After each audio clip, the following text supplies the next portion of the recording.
EFTD now, Mr. Farage. Thank you. Mr Juncker, you've simply got this wrong. As I warned you in April, the European Common Asylum Policy sets its terms so wide that to say that anyone that sets a foot on EU soil can stay, I said it would lead to a flow of biblical proportions, and indeed that is what we're beginning to see.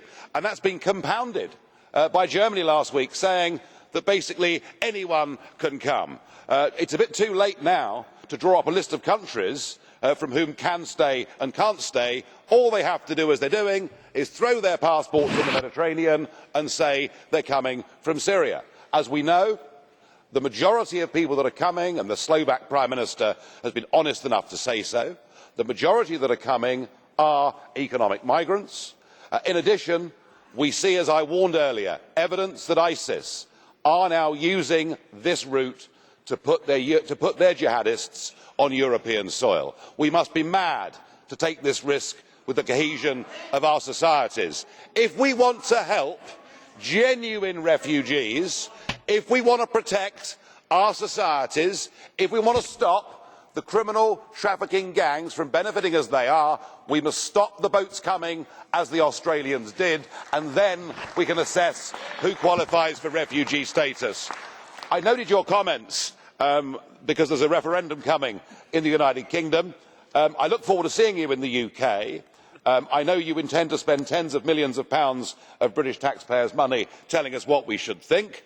I have a feeling that the British people will warm to you on a personal level, but to suggest that getting rid of a few EU regulations is going to change our minds, sorry, unless you give Mr Cameron back control and discretion over our borders, the Brits within the course of the next year will vote to leave. When campaigning, I was advocating a fair deal with Britain, and I'm totally convinced that we will have a fair deal with Britain. I've established in the structures of the Commission a specific special group for the negotiations with Britain, under the leadership, by the way, of a British citizen who is a European. That's not a contradiction. That's not a...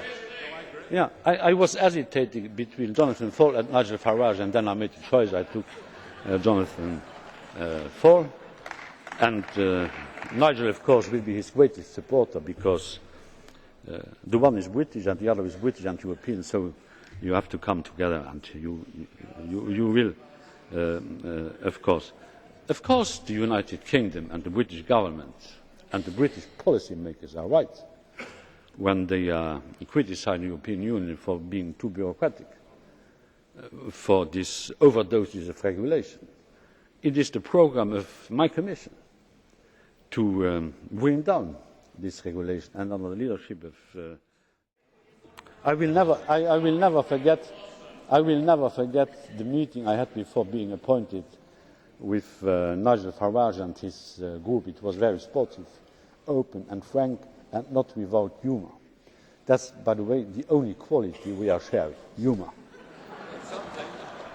That's something, yes.